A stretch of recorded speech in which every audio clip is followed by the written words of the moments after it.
iPad Air 5真的是有瑕疵的产品吗？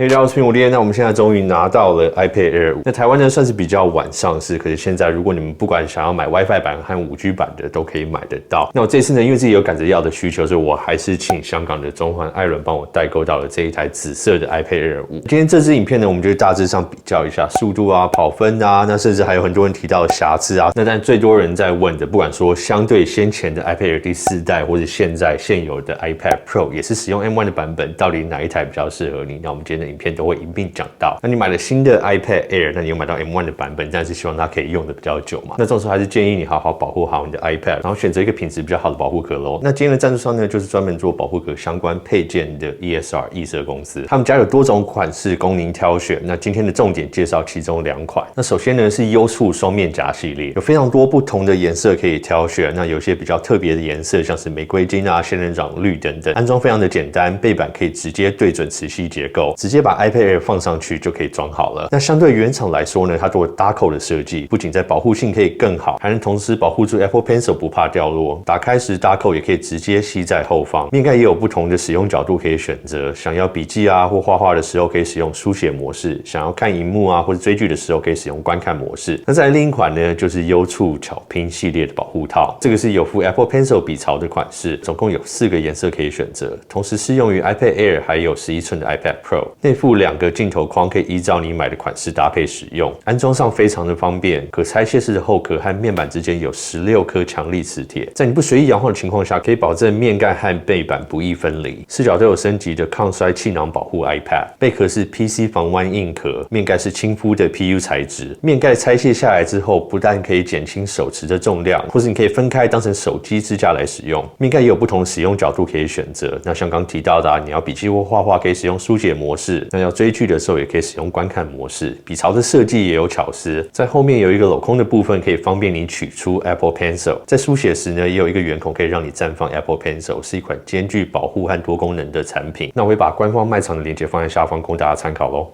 OK， 那我们首先这台 iPad， 我们先来大家做一个简单的开箱，让大家看看打开了以后里面能看到什么配件。那基本上还是一些非常简单的东西，可是他们还是有送你这个充电器。那当然这次 iPad Air 也跟上次一样，他们使用的是 USB Type-C 的充电孔。但是呢，其实跟 iPad Pro 还是有个差距，它还是并不支援雷电3或雷电4。那在内部的地方有些说明书啊，还有苹果贴纸。那我们来大致比较一下这个 iPad Air 4代跟5代的差别。那其实从外观上面，如果你不仔细去看，应该说就算你仔细去看也看不太出来它的差别啦。最直接可以判定的地方就是在它底部的地方，这一次第5代他们写上了 iPad Air， 那在先前的4代他们还是只有写一个 iPad。那其他的部分呢，像整个机身的设计啊，还有它的喇叭的挖孔、麦克风的挖孔、相机的大小，那我也检查了它后面的这个磁铁的排列后，它所有的磁铁数目啊还有排列都是一模一样。那这也代表说先前给 iPad Air 4使用的配件在第5代也是可以同时支援。但虽然外观一样，并不代表它里面的东西都一样。那我们知道这一次我个人觉得最大的差别，但除了它使用的 M1 的处理器之外呢，它在前面的镜头也做了一个非常大的进步。那在 iPad Air 第4代，它的前置镜头就是比较一般的镜头，那它使用了700万画素。那这一次在 iPad Air 第5代，它的前面镜头是使用了一个超广角，然后支援人物居中功能1200万画素的镜头。那你虽然看到是1200万画素对比700万画素，应该是有一个很明显的画质进步了。可是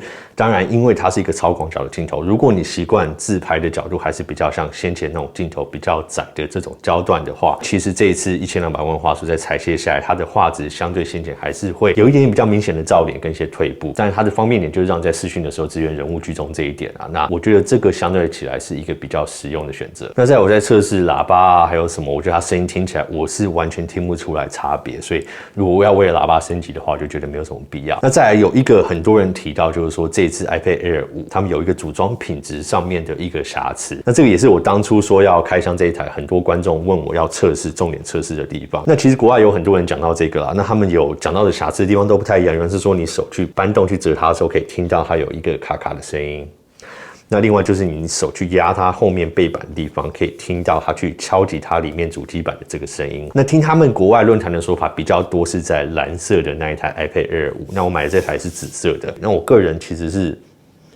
感觉不太出来这个组装品质上面的差别。那当然同个时间呢，我们也要很诚实的去问我们自己，在有论坛提出这一点，这个不太影响平常使用的这个差距的地方的时候，或者说他们说一个瑕疵，那你先前会不会这样去折你的 iPad， 或者是去硬要去压你的背板？那如果你不是这样的人，是因为听到这个才去做这样的测试的话，那这一点会不会真的影响你平常的使用？但当然，如果你对组装品质很要求的话，那你可能就尽量避免去买到蓝色那一款，或者是你在买的时候现场拆开来看有没有这个问题。那我个人觉得，不管有没有这个问题，都不太会影响我去买它的意愿，那就供大家参考。那再来呢，在跑分部分，我有做点测试啊，因为很多人就是想要问说，4代跟5代有没有升级的必要，或者说应该去买哪一款？那但 M1 对比 A14来讲，它应该理论上是有一个蛮大的进步。那在跑分的地方，我们在单核的地方看到旧款的 A14的 iPad Air 第4代是1500分左右，然后在多核心的部分是在4200、4300左右。那这次 M1 呢，在单核的部分就来到1600、1700左右，然后在多核的部分是来到了7200到7300之间。那另外呢，在影像处理的这个跑分上面有将近2倍的进步。我们也测试了 SSD 读取的速度，那它的差距大约是在2到3倍之间哈。可是这个如果你平常没有说要常常可能插外接硬碟啊、读取档案啊，或是传送档案的话，那实际使用上到底有没有差别？那我们就以我们打开 App 的速度来讲，那我们测试一些游戏，像是 Roblox， 这两者的速度，我们在里面选不同的游戏去打开，都没有看到一个明显的差别，基本上都是一样快，那也没有说哪一个快过哪一个。那另外呢，我们也测试在 iPad 上面跑原神吼，那原神的部分我们可以看到它在读取进去的时候，在你真的要进到游戏的那一步，会有一点小差距，可是这个差距整个总合起来大概1到2秒之间，所以我觉得其实并不是一个很大的差别。那另外呢，很多人在意就是这个发热的地方，那在 A14这个处理器是出名的会发热，可是 M1 其实基本上也算是 A14的一个升级版。那在这一点呢，我特别就是玩原神15分钟之后，然后比较它前后这个温度的差别吼。那这两台我们是在一个室温在23、24度的一个房间里面做测试。那刚开始他们这两台都是大约在23、24度之间。那在玩原神15分钟之后呢 ，A14 版本它温度稍高，来到了34左右，34度左右。那这个在手感上面也不会特别的烫。那 M1 这一台呢，它的温度来到29度左右。那这一点就蛮奇怪，因为我们看先前很多人在测试 3D Mark。在测试这个 benchmark 跑分的时候，如果用最极致的方式去把它推到极限，这两者之间温度差别是 M1 相对起来会比 A14 的高。可是为什么我们在实际使用，比如说玩原神的情况下，15分钟之后反而是 M1 这台比较低？所以我觉得呢，这个真的使用上面还是要看你使用什么 app， 使用什么软体啊，玩什么游戏。那我觉得这个比较会有这个差距出来吼。那我觉得跑分的这个部分，我觉得就是仅供参考啦。因为一般人如果你要把你的机器用到最极致、最顶级的话，你应该不太会去买 iPad Air 来做这样的使用。那再来呢，我们就来讲这个我自己比较会使用的方式，像是影片输出啊、制作影片什么等等。那我就在两台都使用 iMovie 的情况下，因为这个是一个原生的软体嘛，那我们使用 iMovie， 我输入一个10分钟的影片，然后在上面加上一个蓝色的滤镜。这种时候呢，这两台同时在这种情况下输出一模一样的影片、一样的档案，那他们输出时间的差距呢，在 M1 这一台机器上面花了5分钟又36秒，那在 A14 的这一台 iPad 4呢，它花了6分16秒，所以这个差距是大约40秒左右。我个人觉得是不是那么的明显啊？至少如果你去看他们跑分上面的差距，你会觉得好像似乎应该有一个更大的差别出来。可是，在影片输出上面，我是没有感觉到一个这么大的差别。那我觉得这两者都在可以接受的范围下面。那在其他使用的情况下，不管是说萤幕的亮度啊、萤幕的发射，我能感觉到两者有一点点差别，可是很难说哪一个比较好。那另外呢，因为他们萤幕都是使用60Hz 的萤幕，所以在使用 Apple Pencil 的情况下，两者也是完全没有差别。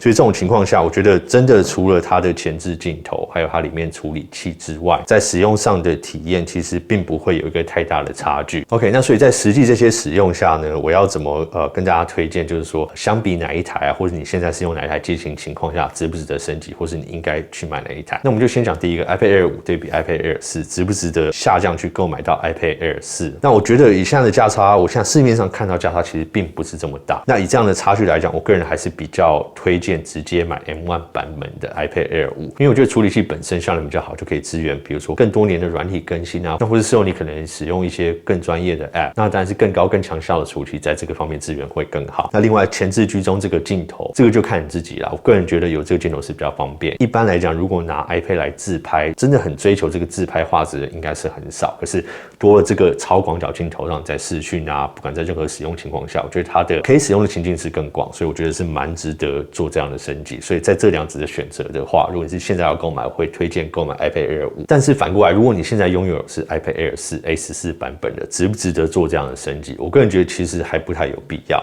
那当然，我也是觉得说，一般在使用 iPad Air 4的人，可能他对效能的要求就不是那么高，你可能就不是要拿来剪片，你可能就不是要拿来做一些很繁重的工作。那这种情况下，我就觉得不管是用哪一台，其实感觉上都没有太大的差距。因为如果你真的是有一些比较繁重的工作要在上面使用的话，我反而建议你，或许你是买 Mac 会比较适合你。所以呢，如果你现在还有旧的 iPad Air 4的话，我就觉得没有升级的必要。那在非常多人会问的问题啦，那就是现在 iPad Air 5里面也有 M1 的版本了后，相对现在的 iPad Pro 里面搭配的也是 M1 的处理器，这两者要怎么做选择？那其实我有一支影片有比较细节去讲到这一些，我觉得最终还是看你真的需要的是什么。因为当然同样是 M1 的处理器，你也要去想说你在里面用到的东西是什么，你会不会需要更大的记忆体？因为如果你今天不需要更大的记忆体，那当然你买64GB 的版本，那这个就是一个非常值得的选择。可如果你当今天需要储存档案是比较大量，这个就是你一个主力工作机的时候，那你可能要买到128或是256的时候，那这种时候他们两者之间价格的差距就变得非常的小。那这种时候我可能反而就比较建议你去买 iPad Pro， 因为它除了这个 M1 的处理器之外呢，不管它是萤幕的规格啊、喇叭的规格啊，还有后面镜头的规格，整体来说呢，还是比 iPad Air 高上一阶。然后加上现在其实关于 iPad Pro， 因为它已经出一段时间了，有非常多地方像是 Costco 啊，或者你去外面找经销商自己在卖，它有更好的价格可以让你去购入。他们两者之间的差距，如果你要买到高容量，就让我很难去推荐 iPad Air。可是呢，如果你真的去很平心而论啊，真的去想说自己的需求就是一个简单看剧、看看影片，或者在上面回一些 email 或者给小孩子上课使用的话，那其实64GB 是非常够你使用。那这种时候，它的价格我就觉得是一个非常高 CP 值的选择。那以我自己来说，这也是我这一次购买这一台 iPad Air 5的原因，因为小孩子上课要使用嘛。那这种时候，我就去买到 iPad Pro 那个等级，就有点去因为这个价格陷阱而不小心去花到更多我没有必要去花到的钱。那可能在那个当下，你会觉得说，好像你买到一个比较值得的东西，可是到最后，如果你不会用到那一些多余出来的这一些更好的萤幕或什么等等的话，那其实那个钱就多花，你不如省下来去买一些配件啊，买一些皮套啊，或者去买一支 Apple Pencil， 可能还是一个比较实际的选择。OK， 好，那这个就是这次 iPad Air 的一个开箱，然后跟大家分享一下我比较建议买哪一台，还有实际使用上面的一些心得哈。那你们有什么问题的话，都欢迎在下面留言。OK， 好，那今天的影片就先到这边，我是苹果爹，我们下次影片见喽，拜。